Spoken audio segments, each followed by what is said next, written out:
You see, there are many, many things to know. Does everybody hear me clearly? Yes, we do. Okay. Now, first of all, this is not a lecture, it's a class. Correct. Which means that if somebody has a question, they can ask. Okay. Okay? And I will monitor that. As long as it's relevant, that's fine. But if it's going to take me too far off the topic, then I will suggest to put it off another time. Okay? Perfect. So that's part of the ground rules, as they say. Mm-hmm.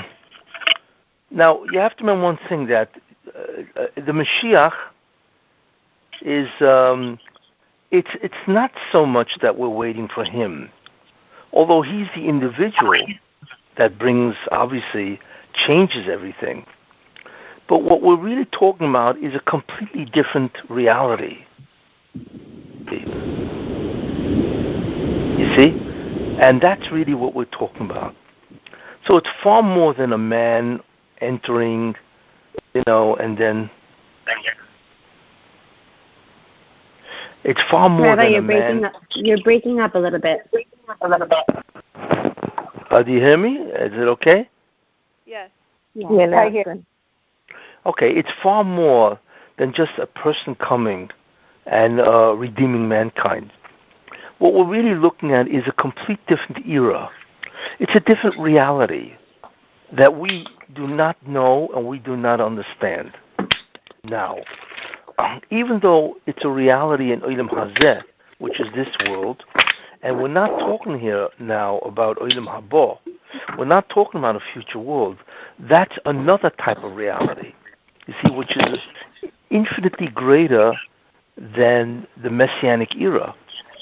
But even in the Messianic era, what we're talking about is something that we really, at the present time, cannot even comprehend, you see. And one of the major ideas in that reality is where... Can everyone mute themselves? Because someone's very loud. Sorry, Rabbi. Whoever's making a lot of noise, can someone mute themselves? Yeah, much better. Okay? Yes.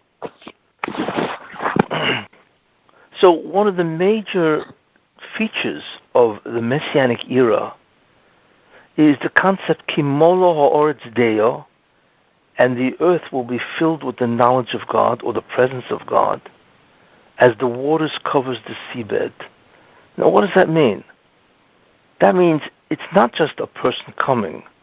Like I say, it's him introducing a different reality. And that reality is where we will be saturated with the presence of God, you see. In other words, God will no longer be concealed, or just, you get a feeling of him, and so on. What that will mean is that he will pervade reality.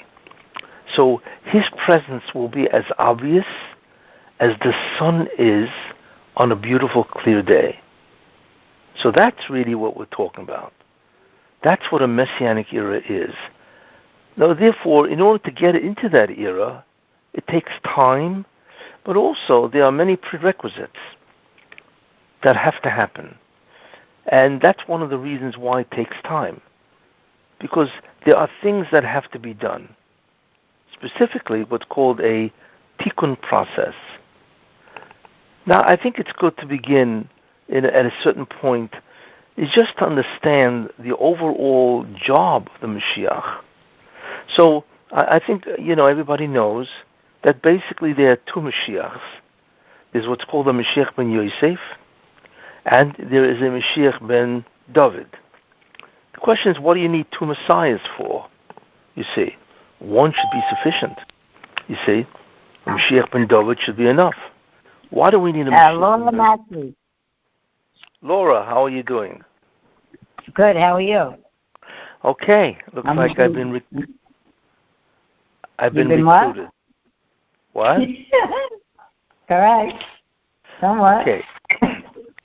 Anyway, so what's important to understand is, why do we need two Messiahs?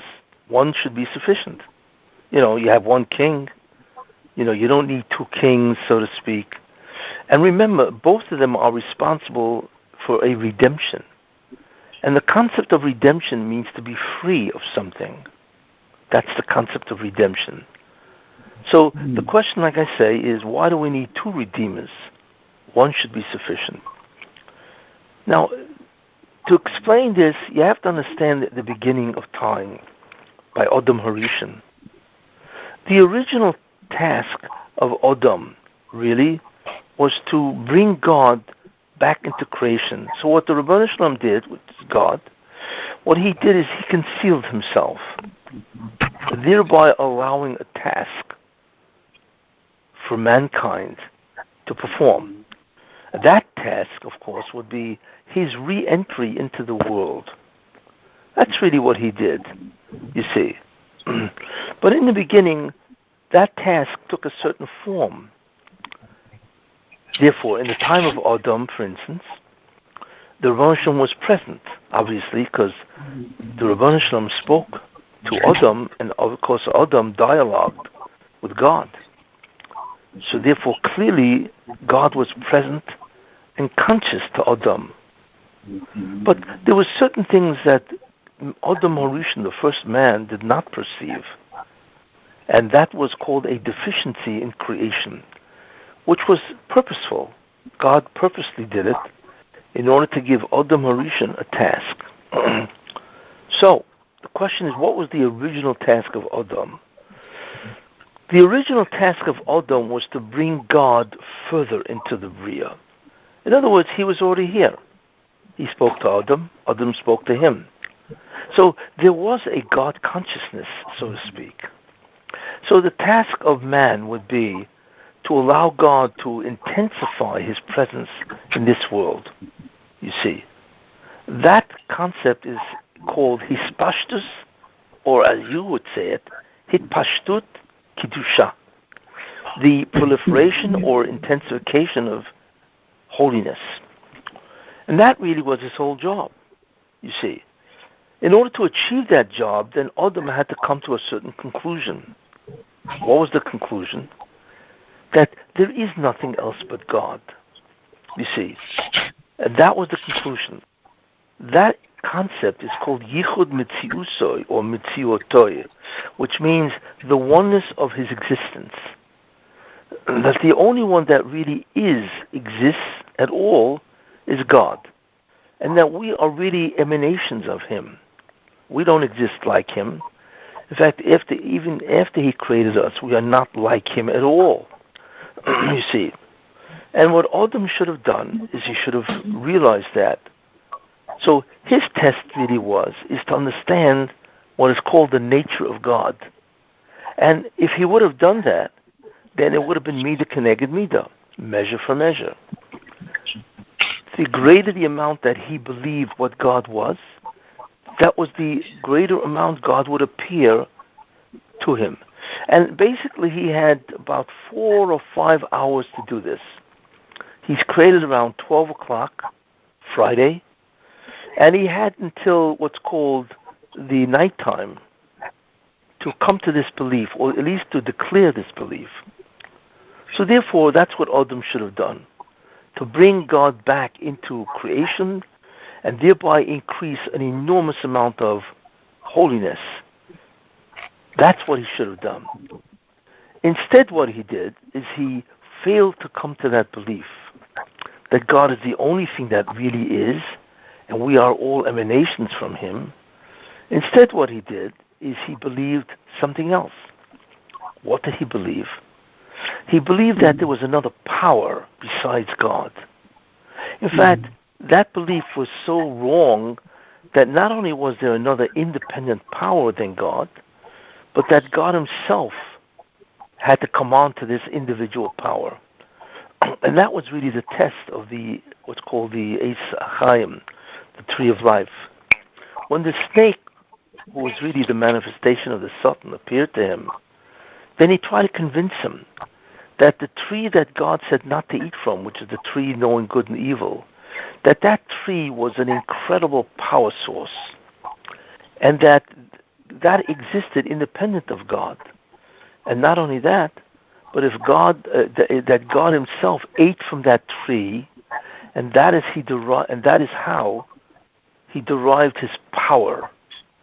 So therefore, He told Adam and first Chava that if you eat from that tree, what will happen is that you will also derive that power, and you will become like God.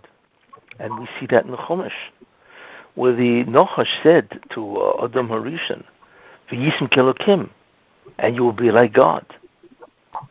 So what that meant is that don't think that God is the only being really that is. No, there is a tree that is the real power source of God.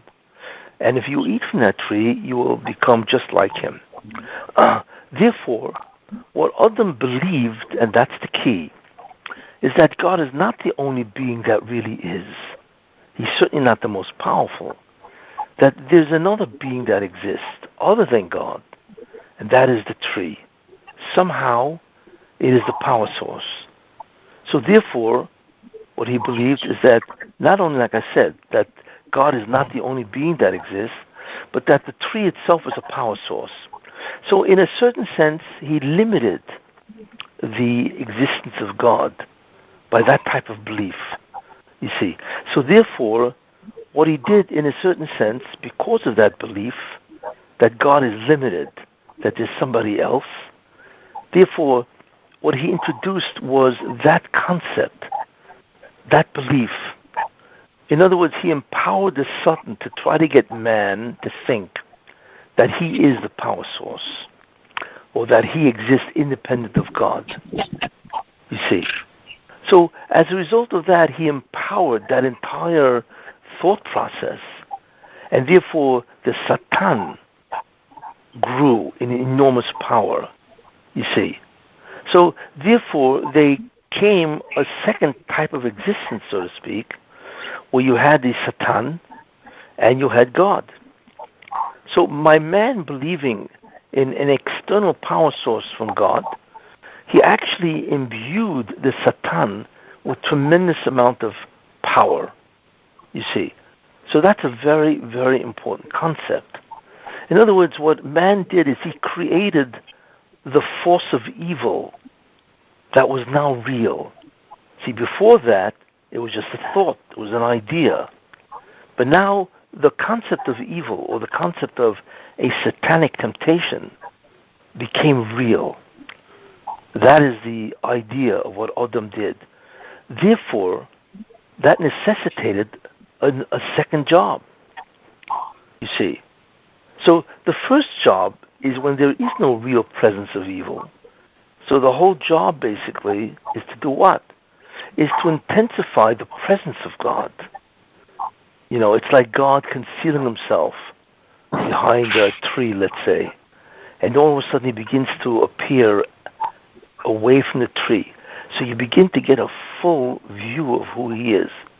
So that was the original idea, is where Adam would intensify the presence of God. And that would be called Tikkun. He would have rectified creation. You see. So instead what he did is that by believing that there's an alternative existence to God, therefore, midah keneged midah, measure for measure, therefore God said, because you think that there's an alternative source of existence, I will conceal myself. I will hide the fact that I'm the only one that really exists. You see? So what Adam did is he made a kilkul. So before Adam there was a chesarn. There was a what's called a deficiency in the fact that God was only partially revealed. He was mostly concealed. After Adam, then God was much greater in terms of his concealment. And that is midah keneged midah. That's measure for measure. Because you think that I am limited, guess what? I will appear to you limited, which obviously means you cannot see who I really am. You see, so what Adam did is he created a reality in which there are things that fool you, in the sense that they seem to indicate that God is not the only one. On the contrary, what they do is they reinforce that you are like God. So what is interesting is that man now contends with two very important concepts. The first concept is that man created a reality called evil, you see. And that evil is the Satan who now took on a job of tempting man. The second concept, which emerged from that, is that man now wars with God because of himself. That's the battle. Who is the supreme being? Is it God or is it me? You see? So the concept of a Satan really is to put an illusion in man's mind that he is somebody. So before that, it was an Einoi Milvadoi, that besides God there is nothing else. After the test where man failed, there became what's called a Yeshod Milvadoi, that besides God there is something else, namely man. So man now became deluded in terms of who he really is. And that is a tremendous mistake. But what's more important, he gave power to a being, the Satan, to convince man that mankind is separate from God and can be as powerful as God, you see. So therefore, mankind now has to deal with a new type of reality. And that reality is the reality of the Satan, or the concept of evil, where he begins to think of himself as supreme, you see. Now, because he empowered man, because man empowered the Satan, therefore what happened is man fell. Adam used to be in what's called a higher spiritual dimension. In Kabbalah, it's called Yetzirah, the world of Yetzirah. He was much higher, even though there was a Gan Eden, but it wasn't the Gan Eden that we think. It was called the Gan Eden Ha'elyon. It was spirituality was much greater in that reality. But when man sinned and he believed that he was somebody, or that he could be somebody, then he fell into a world which, what I said, concealed the presence of God. That world is called a physical world. Because the essential idea of a physical world is that it conceals a spiritual reality. That's really what it does, you see. So therefore man became physical, totally. And as a result of that, he now has a body that's physical. And because of that, the physical body does not allow you to experience the spiritual world, or even the spiritual aspect of yourself, which is really the soul, you see. So therefore man became physical. But the major problem in that idea is that the physical world is controlled by the Satan, you see. He is the major guy in the physical world. And the way he does that, and he controls the physical world, and the way he controls the physical world, okay, is by the concept called Zoyama. Zoyama is some type of a force that the Satan can project. And it is that force, really, that he has a control over the physical world. This concept of Zoyama. Now, Zoyama means pollution, or it means tumah, contamination, and so on, you know. But the Satan has this, he projects this force called Zoyama, and that's what gives him control over the entire physical world. And the problem is man became physical. And because he became physical, he obviously can no longer feel the presence of God the way he could have felt when he was spiritual. Because before man became physical, he was a spiritual being, similar to the Malachim, because they are spiritual entities, you see. So man became was spiritual at that point, you see. But what happened is he dropped into a different kind of dimension called the physical world. And therefore, man is now physical, and the physical is an enormous barrier to the spiritual world or to experiencing God. But what happened was is that man not only became physical, the world itself was now inhabited by a contaminated being called the Satan. So there's two problems now. One is that he is now in a physical world, doing physical things.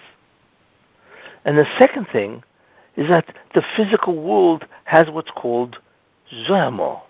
It has this tremendous aura of the Satan himself.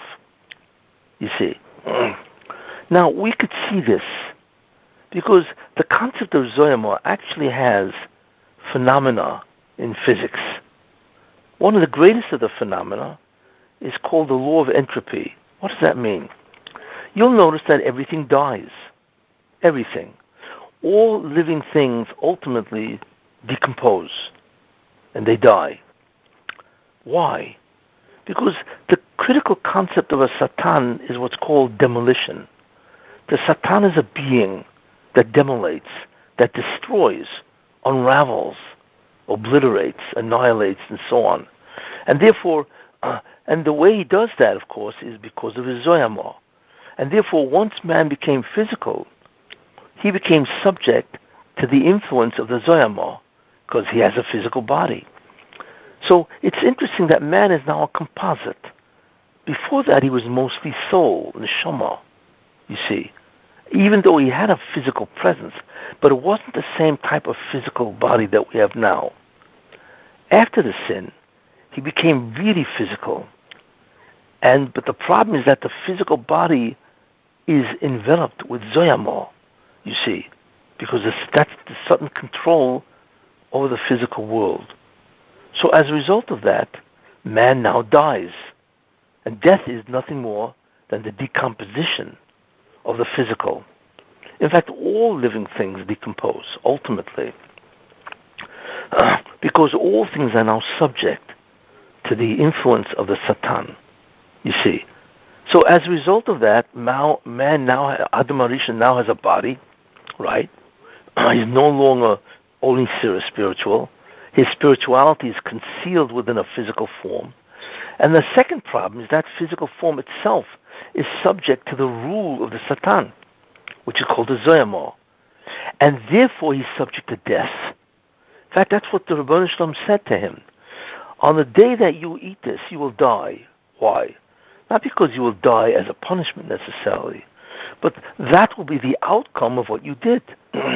Because you will have introduced the concept of the belief that you can equal me, and therefore I will conceal myself. And you will fall into a world that it's possible to delude yourself that you're somebody, you see. And as a result of that, you now have a second barrier. So the first barrier is to remove the physical. But we now have a new barrier or job. And that job is to remove the Zoyama, to destroy the Satan, you see. Therefore we see that mankind now has two jobs. The first job, as I say, well, actually, the new job is to remove the Zoyama, or rather to destroy the Satan. Because as long as the Satan exists, there will always be Zoyama, which is his aura, it's his projection, you see. So as long as man exists in the physical, there will always be the Satan. That's the first job. So, and the second job is to remove the physical. That is called zikuch. So therefore the first barrier that Adam Arishan would have to accomplish, and subsequently everybody afterwards, you see, is really to obliterate the Satan, to remove him from the physical world. And therefore there's no Zoyama, you see. And then the second barrier or task would be to mizakech, which means to purify physicality. And when you do that, then all of a sudden the neshama begins to shine and emanate, you see. Comes out that mankind has now two jobs because of the Satan. This is what happened. Therefore, this necessitates, obviously, two different phases. You know what it's like? Imagine a guy moves into a house from a former renter. But the problem is that the former renter left all his old furniture. But what does he want to do? He wants to fix up his house. So obviously there's two jobs, two stages. The first stage is to remove the what? All the old furniture. Because he's obviously not going to dedicate, he's not going to decorate his apartment with all the old furniture hanging around. So therefore what he must do is to remove the old furniture, you see. Once he's done that, then he can begin to decorate the apartment. Same idea. Before Adam Rishon sin, then the universe didn't have evil. It had a Nachash, which is true. It had a snake. But that snake can only tempt man from the outside. Why? Because Adam was not in the world of the Satan, you see. And therefore that snake was external to the mind of man. And that's why he's described as a Nachash, as a snake that can try to tempt man externally by engaging with him in dialogue. But afterwards, man or the Satan became internalized in man because man became physical, you see. So therefore, it necessitates basically two jobs. The first job is to remove the Satan and thereby remove the Zoyama.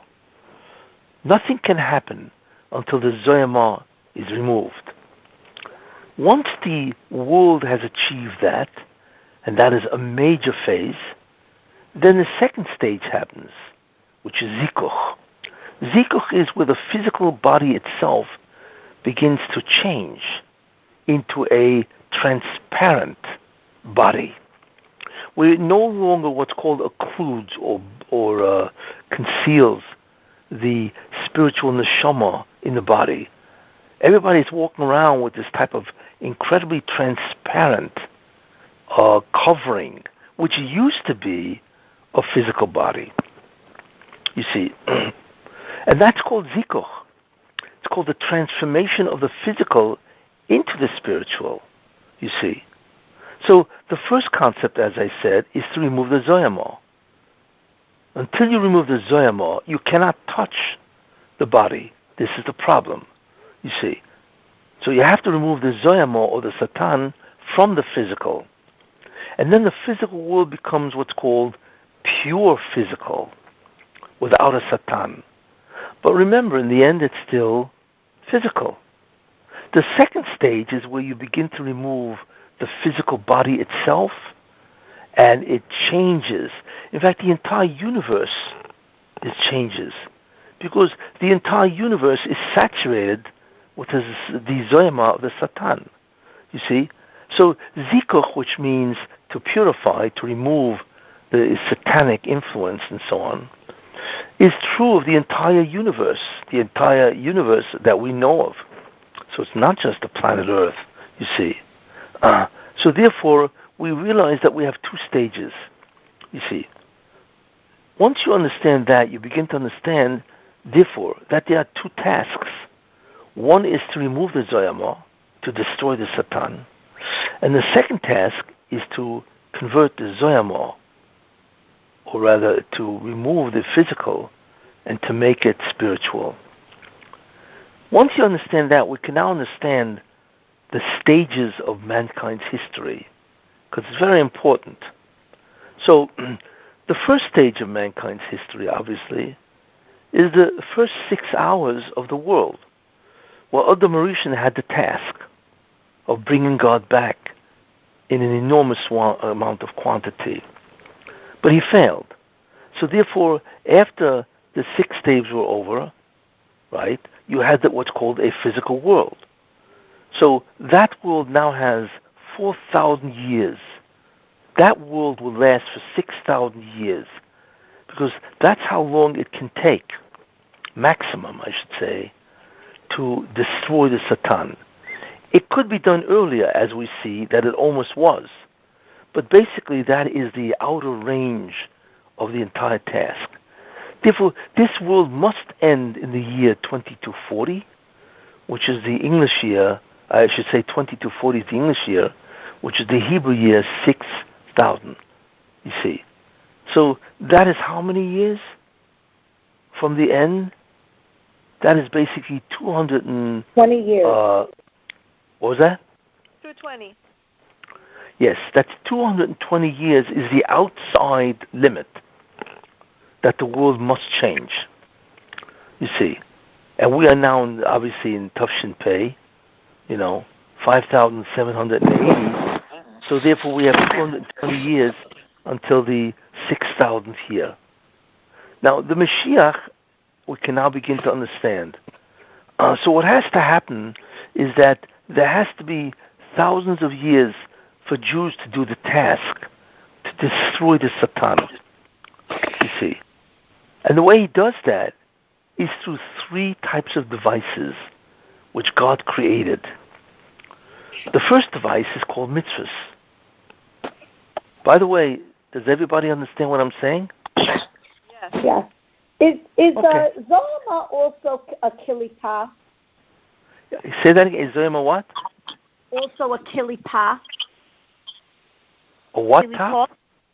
Kilipot. A klipa. Oh, a klipa. Oh, okay. A klipa. Yes, correct. Yes, yeah. The Zoyama is referred to as the klipa.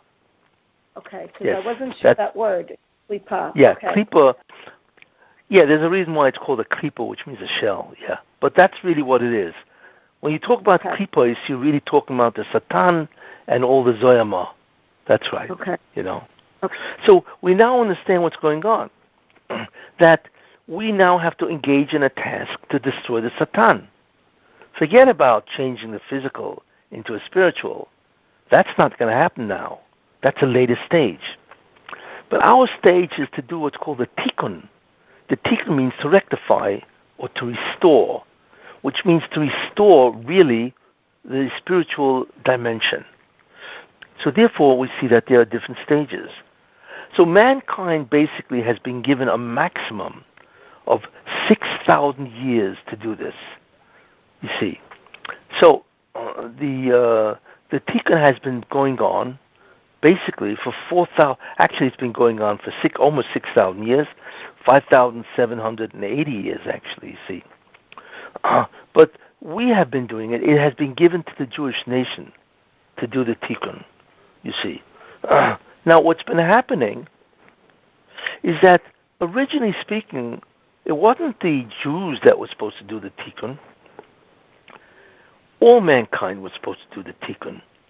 God never intended originally that there should be one nation doing the Tikkun. Why would he create Goyim if that was the case? But really he wanted all mankind. In fact, that's the understanding why Adam really was not Jewish. Adam was not a Jew. Adam was called a Yisrael. The concept of Yisrael is different than the concept of a Jew. The concept of a Yisrael is an individual that has a connection to the upper worlds to such an extent where his actions can actually influence the upper worlds. And the influence that he has is that he brings God's presence into the upper worlds, you see. And from the upper worlds, we're supposed to bring it down into the physical world. And now you begin to understand what the Messianic era is, you see. So 4,000 years is to bring God into the upper worlds. And then in the Messianic era, we bring down God into the physical earth. And that's why it says, Kimolo Oretz Deo, that the earth is filled with the knowledge of God. Because that is stage 2. But that is being done for 4,000 years, or actually for all 6,000. So it was really originally the job of all mankind to do this job, you see. And they tried. So for 2,000 years, all mankind could do the Tikkun, and they are called Yisrael. Because Yisrael is an individual that is connected to the upper worlds, that by his actions can actually bring down the divine presence. And actually all mankind was able to do it. However, nobody was doing it, you see, to such an extent where God said, I have to destroy the world, and that of course was the Mabul. Well, it continued after the Mabul for another 10 generations, because the 10 generations from Adam to Noach were 10 generations, and God waited for 10 generations, because he was hoping that in 10 generations, they would rectify the creation by bringing him back at least into the spiritual world. However, they failed.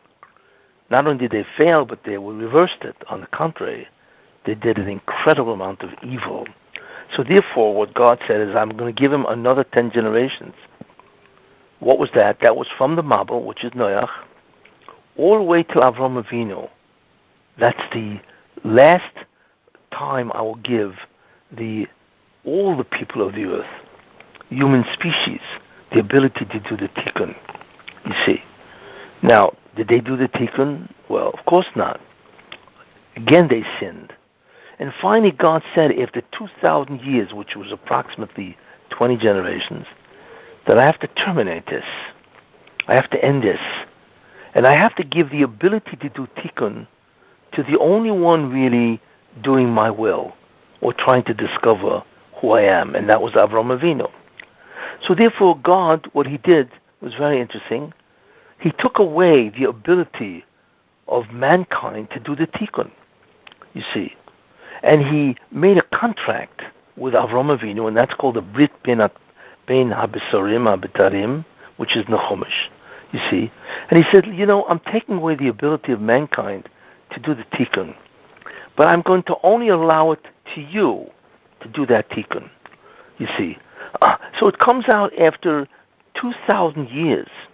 And by the way, Avram Avinu was 52 years old when the world turned 2000.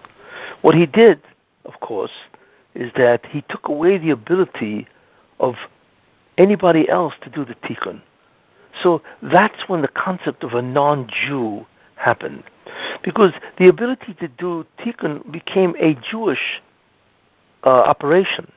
Only a Jew could do Tikkun, which means that he has the neshama that is connected to all the upper worlds, and therefore, when he does an action, which it conforms to the will of God, then he can do the Tikkun, you see, and therefore bring God back. Everybody else can't, no matter what they do, because what was taken away was a great deal of their neshama was taken away. So in many ways, they are no longer connected to the upper worlds. Every non-Jew is not connected at all to the upper worlds, you see, and therefore he cannot do the Tikkun. So the only one that can do the Tikkun is Avram Avinu, and therefore begins the saga of almost 4,000 years since Avram Avinu of the Tikkun process. And that's what we've been going through for 4,000 years, you see. But something is happening. Because in the end of time, there's what's called the termination phase. In other words, it's the end. God wants to end it. Why? Because the Jews will have done the Tikkun. Therefore, there's no necessity. And remember what I said, what the Tikkun is. The Tikkun is ultimately the destruction of the Zoyama, the destruction of the Klipus, which is the destruction of the Satan. And that is the completion of the Tikkun process, you see.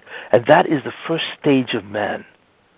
And the one who will bring in the presence of God as a result of the loss of the Satan, or I should say, during the process of eradicating the Satan, this is a figure called Mashiach ben Yosef. His job is to fight the Satan and to eradicate it, you see. Once he does that, then the world will become physical without the Satan. And what that will mean is a Messianic era. So we will still be physical, but the one who will rule then will be the Mashiach ben David. You see? So that's what the two different Mashiachim are really all about, in very brief. Mashiach ben Yosef is the individual that transformed the world from a world that has the Satan, the Zoyama, to a world that doesn't have the Satan, no Zoyama. And therefore, the world that is now present after that is called a physical world without Zoyama. And the world and the individual that will rule that world, which will be a completely type of existence, because obviously if the Satan is destroyed, there is no longer death or any kind of decomposition. In fact, there's no more problems. There's no tzarot, nothing. Everything will be unbelievably easy. Food will be abundant. Whatever you want, you'll be able to have. And that's just the physical comforts and so on. The one who will rule that world is Mashiach ben David. So we see, therefore, that the Mashiach ben Yosef became necessary after the sin of Adam. And his tekufa, his period of time that he rules, is after the Tikkun itself that will have been done for the last 4,000 years by the Jewish people. Everybody get that? Any questions? Yeah, I have questions. Can you do me a favor when you speak loud? Okay, do you hear me? Yes, very well. Okay, good. Okay, so my question is that yes. The pasuk that they say, Benisan Nigalu, Benisan Atitin Ikael? Yes. Is that talking about Mashiach ben David or Mashiach ben Yosef? That's a very good question. What it really is referring to is Mashiach ben Yosef. Okay. Because if you think about it, he is the redemption. Because he's the guy that ultimately changes the world into a physical world that it has no Zoyama, you see. So the redemption itself is the redemption of the Satan. And when I explained Egypt, Mitzrayim, you will understand that much better, you see. So the redemption which starts as a true Geula is Mashiach ben Yosef, you see. And that will happen in Nisan. Is that a part of the Pekidah? Correct. That is the Pekidah. As I will explain, not now, but because the problem is Mashiach ben Yosef himself is a prisoner, not literally, but figuratively. He has been, in a certain sense, robbed, if I want to use that word, of his abilities in order for the Jewish people to have a kapara. He is one of the individuals that suffer for the sins of the Jews to help them overcome the amount of sins that they've done for thousands of years. And one of the ways that it manifests itself is that he can't be what he can be. So in that sense, he's a prisoner. He has to be released from that prison. And that release will be called the Pekidah. You see, that's Does he come in different forms? Mashiach what do you mean by different form? Yeah? Mashiach ben Yosef, because it takes time to eradicate the Zoyama. So throughout these 4,000 years, does he come in different forms? Or he's a person. He's a real person. You know, he comes in whoever he is. In the beginning, you notice that, in the beginning, he doesn't look like anybody who's capable of the job, because Sheikh ben Yosef is incredibly concealed. Nobody sees him. Nobody knows who he is. He is so devoid of his powers and his abilities that you look at the guy, you think he's a regular guy. Mm-hmm. But as time goes on, by the Pekidah, what's going to happen is he begins to be released. And there's a whole mechanism of how that happens. And all of a sudden, people begin to look at this guy differently. This guy's interesting. And what he does is he begins to grow in stature, you see. So it's not a matter of changing form. He remains who he is. But he begins to change in terms of his abilities and his stature. Yeah. See? Okay, so what is his job? Mashiach? How does he... What? Does he know he's Mashiach ben Yosef? Initially, he does not, just like Moshe Rabbeinu did not know that he was Mashiach ben Yosef. And that's who Moshe Rabbeinu really was. He was Mashiach ben Yosef. Forget about the fact that he's a Levi, which is another idea. But anyway, Moshe Rabbeinu was really the Mashiach ben Yosef almost. And he was released by the snare. That's when God appeared to him at the burning bush and said, okay, I'm telling you now that who you really are, and he had no idea. And your job is to take out the Jewish people from Egypt, you see. So if God willing we had the Pekida already, does he know he's Mashiach right now? Well, if there was the real Pekida, he would know he was Mashiach, correct. Correct. So now what is his job once once the Pekida starts? What is he? Does he fight Gog and Magog? What is Gog and Magog? What's the process? Well, Gog and Magog is a resurgence of evil at the end. You see, because it's the world recognizing that their way of life is over, and it is the last attempt of the Satan, who's directing Gog and Magog. Gog is a person, by the way, from the land of Magog, and it's a last attempt to retake or recapture their way of life, which is the pleasure, all the things which go on in this world, and that's really what it is. And Gog and Magog will arise in war with the Mashiach ben Yosef, you see. And the one who will destroy Gog and Magog is not Mashiach ben Yosef, but rather it's Mashiach ben David. That's when he makes his entry. You see. Okay. I thought that Mashiach ben Yosef was to fight, and he was going to die in the war, and then Mashiach ben David would bring him the spirituality. Yes, that should have been in the beginning, and that was the original plan, that Mashiach ben Yosef would not survive. You see, and therefore, he would be killed by Gog. He would not survive, and then of course Mashiach ben David would come and save the day. But what the Rebbe did is he changed it. So what he did is he took the Mashiach ben Yosef and he came back in many Gilgulim, which is incarnations. And in each incarnation, Mashiach ben Yosef suffers. And that becomes a kapara. Because if God wants, he can substitute something else for something else. And that's what he did. Because of the length of the exile, you see, and the prayers of Klal Yisrael, the Rebbe, in a certain sense, changed his mind. Not that he changed his mind, but he decided on a different type of a plan, you see. And the way we know that, besides that, the Vilna Gaon says this, and the Ramchal says this, but in the Chumash, when you have Yosef HaTzadik in Egypt, so Yaakov Avinu said, well, Yosef is dead, right? And all of a sudden,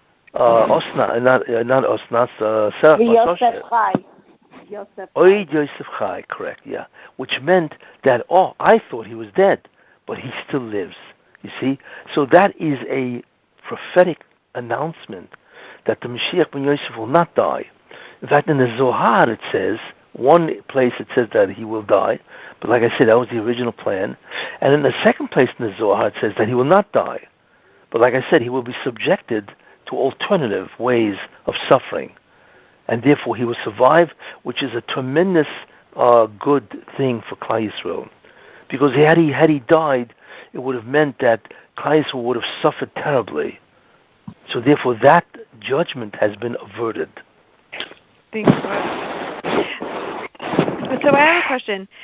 So when you said in one of your videos how the Shekhinah will come down with the Beit HaMikdash from the Shemayim in a yes. like a cloud of fire. On a fire. Yes. When that happens before he fights the Gog and Magog, because you said once that happens, all the Bnei Yisrael will pick up and run to Israel without a doubt. Yeah, that's a good question. It will happen before Gog and Magog. Why? Because Gog and Magog, Gog from the land of Magog, I should say, that's exactly what gets him enraged. In other words, all of a sudden the Beit HaMikdash comes down, and he realizes that the Jews are the supreme nation. So that's when he attempts to overcome the Mashiach ben Yosef. So if anything, that's what enrages him, you see? So that basically has to come before, which is really a great idea, a great simon, because we are very close to that. Right. Let me ask you a question. How is he going to get out, Gog? Isn't he locked in a mountain somewhere? Say that again? What? I learned that Gog was locked in a mountain. It got concealed until the final war. You ever heard that? I never heard of that. I never heard anything like that. No, Gog is a person. Okay, that could be a medrash. But what it means is that nobody knows who he is. Doesn't mean that he's locked anywhere. It's a real person? It's one nation that we're all going to fight? Yes. Well, ostensibly, it is a real person. Yes. There's a person called Gog. Is he from Amalek? Who? Gog? This Gog. Yeah. Who is he? Which nation is he from? Well, he is probably from Amalek, because Amalek is the last nation to go, and it is the greatest, opponent of the Jewish people. So Gog will be an Amaleki. Now, remember, but Amalek doesn't mean he comes from the nation Amalek, because there is no such nation anymore. They were all assimilated in all the nations of the world for thousands of years. But he certainly will have that type of belief system, you see. In fact, one of the people that could have definitely filled in for Gog is Hitler. Right. Yeah. And for all practical purposes, maybe that's who he was. What was that? You think Hitler was Gog? It could be. Sure. It could be. Hitler, was an Amaleki, by the way, not physically, but the whole belief system of Germany is Amalek, the gaiva, the arrogance of Germans and so on. Yeah, he could have fulfilled the prophecy of Amalek, of Gog. Gog would be Hitler from the land of Magog, which is Germany. And that's exactly what they did. Say during Gog and Magog, during the war, there's going to be piles of dead Jews on the floor. On the floor. In fact, it says in the Masechta Sanhedrin that the war from Gog will be so devastating that only one or two families of a city will survive. That's how bad it is. So if you think about it, this guy Gog, Hashem promised him that because his descendant covered Noah when he was dancing naked, that they would have a proper burial in Eretz Yisrael? Yeah, okay. But like I said, what's interesting, well, I just want to finish this thought, that Gog, if it was Hitler, that's exactly what he did. There was only one or two families that survived in any given city. So then where would that put us today if he was Gog? Well, it would put us closer because we wouldn't have to have the necessity of Gog from the land of Magog coming, because that was fulfilled. Although my feeling, which I once said on a Shiur, is that the one who now fulfills that role of Gog from the land of Magog is the UN. Because remember, Gog is a person that represents 70 nations, because that's really who wars against the Jewish people. In fact, the gematria of Gog or Magog is 70, and that can easily be filled by the United Nations, which really are the 70 nations, which are completely opposed. We know that, the double standard and so on, to the whole Eretz Yisrael. Mm-hmm. You see? So that can easily be fulfilled. Is it true that the Gog and Magog has to be ruling for 9 months prior to Mashiach coming? Is that? Well, the interesting thing is that, it's not Gog and Magog, it's the Arabs. Ishmael. Yeah, the Ishmael. I told you. Yeah, which is interesting, because the question is, what is it? What was that? With Obama, yeah. The whole world was ruled by Muslim because he ruled the United States. Everywhere else is Muslim. Yeah, that's right. Or it could be, like I say, when you say rule, it could be also partially ruled, which is really the Knesset members of the Arab parties. See, the thing is that as time goes on, God can alter plans, which is what he does. So, in other words, all the midrashim that talk about this means that this really has to be according to the plan. But God can substitute things and have A fill in for B. What was that? Yes, it's based on what we do as the Jewish people. Correct. In other words, if the Jews do tshuva, or it could even be one guy does such an incredible mitzvah that in his merit God could alter the plan. You see? Yeah. But You were there saying are many before- alterations. What was You were that? saying before how to kill the Satan. You said mitzvah, and then you got cut off in the middle. There were There's two. three. Yeah, you were saying two. Yeah, there were three things that we could do to remove the Satan. Well, the real yeah, okay, but the real concept is how to do the tikkun. The tikkun automatically gets rid of the Satan. You see. Mm-hmm.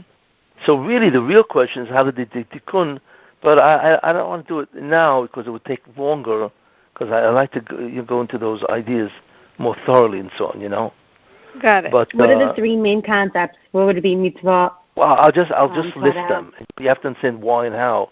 One is mitzvot, doing a mitzvah. The second thing is tshuva, doing repentance. And the third thing is yisurin, suffering. All three does the tikkun. They're all called tikkun devices because they can all accomplish the tikkun. But each one has a certain preference, and each one works in a certain way to do the tikkun. So right now have to be Corona, I feel all three right at now the same Corona, time. We're doing No, not at all. What was that? Right now with this coronavirus, everybody's doing mitzvot, teshuvah, and yeshurun. Well, yes, to a certain extent, but remember, Not everyone. 11 million Jews are gone. 11 million Jews out of 14 are gone. It's the same. It's like the 4/5 of the Jewish people didn't leave Mitzrayim, the same amount. Exactly. And if you think about it, what is the percentage of 11 million to 14? It's the same. It's about 80%. Same thing. Exactly. Yeah, that's right. What do you mean? 80% of the Jews are gone from what? No, 80% did not leave Mitzrayim in Makat. Yeah, and 80% of the Jews are assimilated or intermarried. Right. So in that sense, they're also gone, although they're physically still here. But they no longer, in many ways, have, not that they don't have a portion, which they will, but they no longer share in the tikkun process, just like the Jews in Egypt. How do you judge those people, say, that don't have the knowledge or the experience or the exposure that we have as Jews in our great community, people that don't have, the education that we have? How do you judge those type of Jews that assimilated but didn't have any knowledge of that in terms of that? Yeah. Why don't they have the chance to have the tikkun? Because everything depends on reincarnations of neshamas. We don't know who we really are. We don't know who any neshama is. But we're not here for the first time. Everybody's been recycled who knows how many times. So based on the previous performances in all the different Gilgulim, God decided, who he would let go in that sense, or who he would try to bring back. You see. Now we don't have that cheshbon because we have no idea who and what we were and what we did for 4,000 years. In the end of time, we will all know this. Yeah. I have a question. How long? What's like the? I don't know if you know, but between the Pekida and the Zechira, how long is usually that process? Is the Zechira going to come by the end of 5780, or do you follow where I'm coming from? Yes. What's to expect? Well, like I say, the Pekida is first, obviously, because Ben Yosef has to be released from his paralysis. That's really what he is. In many ways, he's paralyzed from doing what he can do. And his tekufa will take a certain amount of time. But very quickly after that, you will have what's called the Zechira. The Zechira is when the Mashiach ben David and the Shechina is released. See, the key concept is, it's one thing to release people. So there's Ben Yosef and then there's Ben David. But what about the divine presence? When does that leave? And right now we know that the divine presence is where? The divine presence is in Golus. Shchinta Bigaluta. That's what it's called. You see? So when does that get released? And in the end, that's really the main thing. That's the goal. That's the goal. So the Zechira is the release of the divine presence. But when it's released incrementally, which means all of a sudden people will begin to change. something will happen to mankind. You see, their consciousness will become different. All of a sudden, there will be a religious ruach that will sweep the planet. You see, but that's later. Is that what we're in now? I feel that what? That's what's happening. Is that what we're in now? I feel that's what's happening to me now.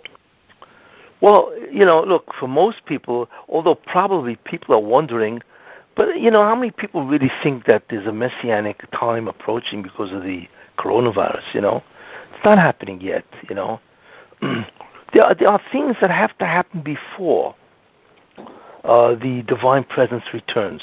Remember, that cannot happen until the Satan is alive. Right. Evil what has kind of things have to happen? Evil has to be destroyed. You said something's going to happen this year. Well, yeah. That's my feeling. Tufshin Pei is that... What's going to happen? Well, I'm looking at the fall of the Erev Rav, which is Israel. Right. Right? Right. Yeah, it's incredible what's happening there. Has never happened before. Imagine 3 elections and there's no government, which is historical. And the first time in history that a sitting prime minister has been indicted. And Netanyahu is fighting for his life to survive. Obviously, there's something going on here, you see. And we know that the Erev Rav, which I'll talk about, is the last real great obstacle of the arrival of Mashiach ben Yosef.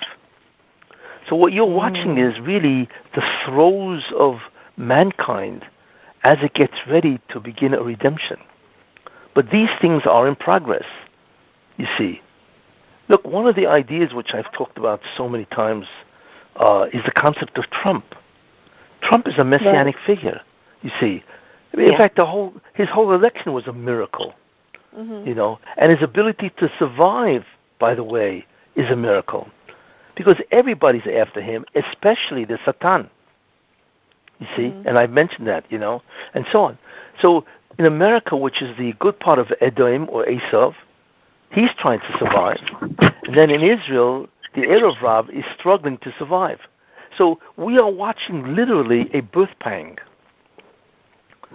That's what we're watching. So clearly something has begun. Because these are historical.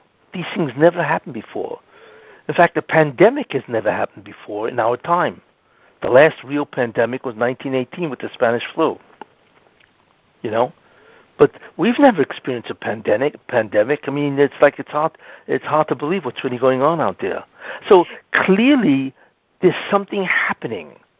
You see, there's a beginning of a transformation, a revolution, a real change. If you want to use a physical example, it's the beginning of the birth. When a woman gives birth, right, there's a beginning. All of a sudden, the contractions begin to speed up. We are watching the contractions, you see? Mm-hmm. So if I had to put a time period, in the sense of where we're at, we are in the process of the birthing of the redemption. And therefore where we're at, watching. 5 centimeters, or we're at 7? That's a good question, But there's no question. 3 centimeters. But there's no question that we are watching what's called the contractions. Right. Yeah, that's really what it is. Does she have to give birth by the end of the year, by Rosh Hashanah, or 5780 is just a date of the beginning of things? Do you know what I mean? Does everything have to happen by the end of this year, by the end of 5780, or? Look, there's no guarantee, but there's no question that we are watching the beginning of a real transformation, of a real process. Yeah, I hope it does. I'm really hopeful that in Tufshin Pei, that something substantial will happen, and that is hopefully the overthrow of the Israeli government into a different type of government that will begin to really foster a tremendous religious revival. Huh. And does Shavuot have any meaning to anything? What was that? Does Shavuot have any meaning to the process of things? Yes, and that I will explain, but not now. Yeah, sure, exactly. Sure. Can you So, give us Rabbi, a little on Shavuot? I can't hear. What was that? Can you give us a little short version of what you think Shavuot's going to do with this? No, I cannot give a short version. Takes too long. So, Rabbi, if they say Benisan Nigalu, Benisan Atidim Nehigael, is that a guarantee that it could only come in Nisan, or is there any opportunity that it could come another time? Well, parts of the process clearly will be going on, but obviously something substantial has to happen. So it could be that the Pekida, the real Pekida, because right now this is what's called the process of Pekida, will happen in Nisan of next year. Look, the world is going to change. I mean, nobody knows what's going to happen. Pekida, like I said, is when the Mashiach ben Yosef is released. He's released from his paralysis. That's the Pekida. You see. So we're hopeful that that happened this year. Yes, we are certainly hopeful. Yeah. That he got released and that he's able to begin his job. Yes, but remember, even when Moshe Rabbeinu was released, right, it got worse. Yeah. Right. That was right. It got much worse. Yeah, exactly. Okay, so obviously we're looking here that a process goes, like I once said, it's 2 steps forward and 1 step back. That's the way it works. Okay, I hope everybody enjoyed this. Thank you so much. That was wonderful, Rabbi. Thank you for your time. Thank you. Yes. Thank you so much. What was that? I enjoy your classes so much. You have no idea. I look forward. Can you say, I don't know who I'm talking to. Can you say your first name and then speak? Rachel Mamie. Oh, Rachel. Yeah, okay, yeah. I enjoy your classes so much. I look forward to when you put a new one on YouTube. Really, I miss your classes. You mean, you mean they ended in 2006? Yeah. Right, but I've been watching you on YouTube for the past how many years? Oh, yeah? Yeah, I'm up to date with all your classes. Everybody wow, that's great. Listening to your class. That's great. Yes, you're perfect. We all watch your classes.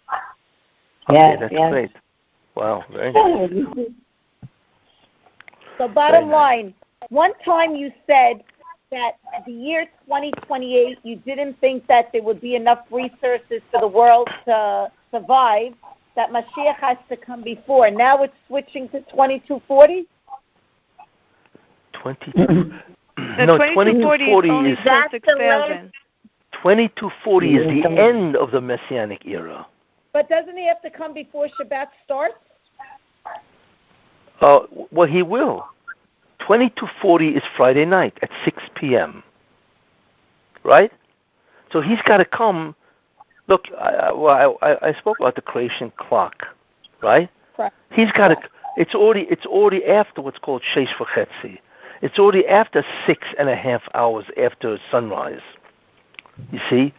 So therefore, in the time, what's called the creation calendar, it's already overdue. You see? Because really, he should have been coming in 1990. That was Chatzos. Yeah. You see? So he really should have began. What was that? Is this Beta Kochavim when it's time to light the candles? No. It's not. It's we are now 5,780, which is the equivalent of 12:40 a.m. p.m. Yeah, 12:40 p.m. So really, we would have expected something significant at 12:30, which, by the way, was I think 2008, and there was, and that was Obama. So we are looking at the end because that's the calendar even says that this is the end. You see.